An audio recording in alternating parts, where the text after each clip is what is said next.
Army Sergeant Bo Bergdahl heading home after 5 years in captivity with the Taliban. He's in Germany right now. The trade-off, these 5 high-level detainees from Gitmo have been transferred from Cuba to Qatar, and our next guest there says they are probably already plotting their next attack.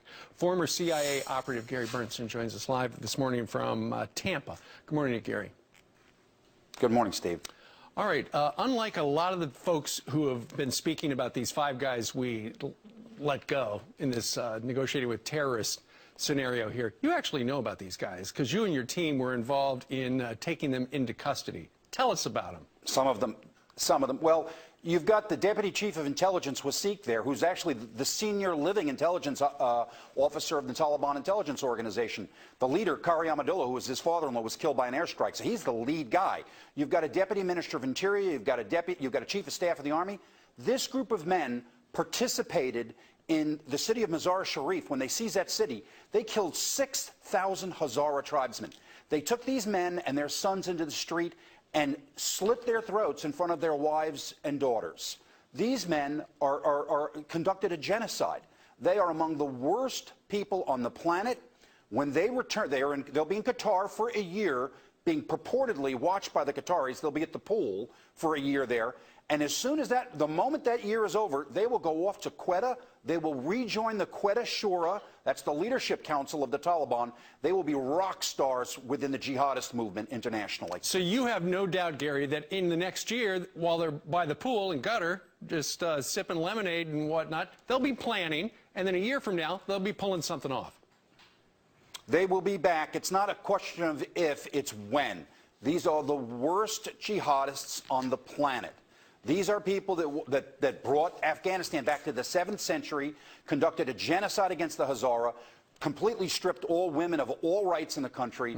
They had no mercy for anyone, and literally are at least 1 or 2 had been charged by the United Nations for human rights violations and were wanted by the UN. So they have been sprung, although they're in detention for a year there in Qatar. This was all brought about because the United States government did something that, to the best of my knowledge, I can't remember us ever negotiating with terrorists before. Is that what we did here?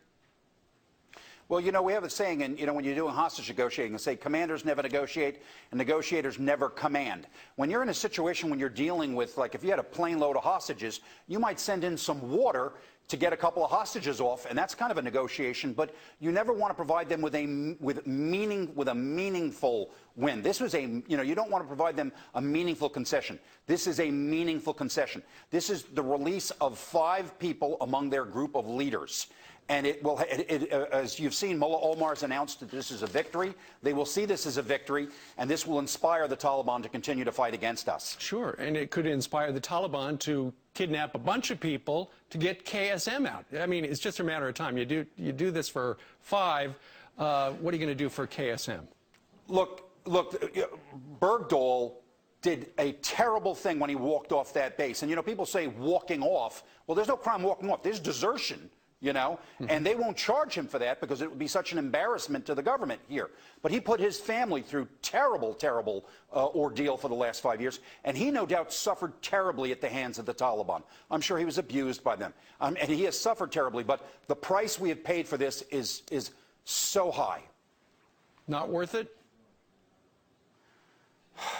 I would have done everything possible to try to find another way. I would not have released those 5. I would have done something else. All right, and you know, because you... you want to save every American you can, but sure. You know, there's a limit to what you do. If someone seizes a city and says, well, you know, we won't attack this city if you give us you give us this weapon or you do this or that. I mean, there's certain lines you don't cross when you're doing these things. And we crossed it. All right, Gary Bernstein joins us today from beautiful Tampa, Florida. Gary, thank you very much. Thank you. All right. What do you think about that? Email us, friends@foxnews.com.